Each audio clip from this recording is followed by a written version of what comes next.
Bonjour, aujourd'hui j'avais envie de vous parler de l'importance des portes d'entrée dans une maison. Donc on considère toujours que les portes d'entrée sont pas vraiment importantes, sauf qu'en fait l'accessibilité des portes d'entrée va être importante quand on arrive chez soi pour pouvoir rentrer facilement. Si par exemple on revient des courses ou si on est avec les enfants, c'est toujours bien plus pratique.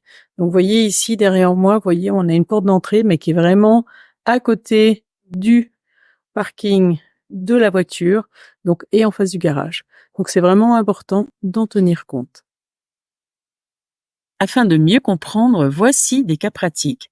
Donc ici, vous voyez un plan de maison, donc en 2D, où vous voyez l'entrée principale, donc qui se trouve à droite, et puis vous avez l'arrivée de la voiture, donc qui se passe par la gauche, par l'allée, et qui arrive devant le garage.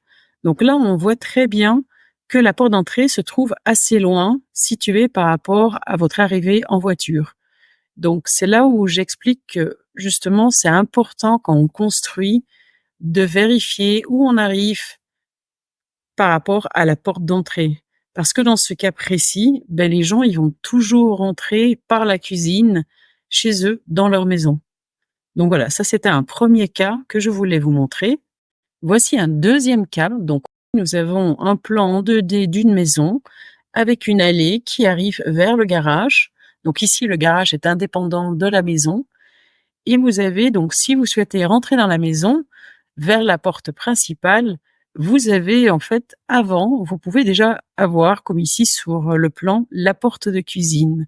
C'est un cas que moi j'ai eu donc où j'ai habité et naturellement, j'ai toujours pris la porte de la cuisine pour rentrer chez moi à la maison et je n'utilisais jamais la porte principale. Donc c'était uniquement la postière et les invités qui venaient par cette porte principale. Mais au quotidien, la facilité faisait que la porte de cuisine était le plus pratique. Voici un troisième exemple. Donc on voit très bien sur cette maison que nous avons le garage et la porte d'entrée qui sont l'un à côté de l'autre.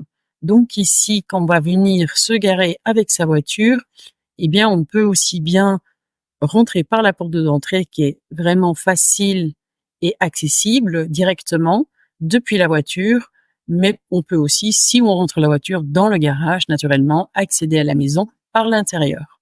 Voici un quatrième et dernier exemple qui montre bien donc une allée qui est en contrebas de la porte d'entrée.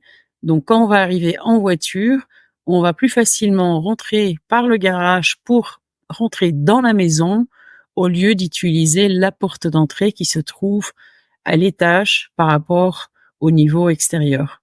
Merci de mettre dans les commentaires où se trouve votre porte d'entrée aujourd'hui et dites-moi si elle est facile au quotidien ou si vous, comme certaines personnes, vous êtes obligés de contourner un peu la maison pour pouvoir arriver par la porte d'entrée ou si éventuellement vous utilisez justement une autre porte pour rentrer et avoir accès directement à votre maison.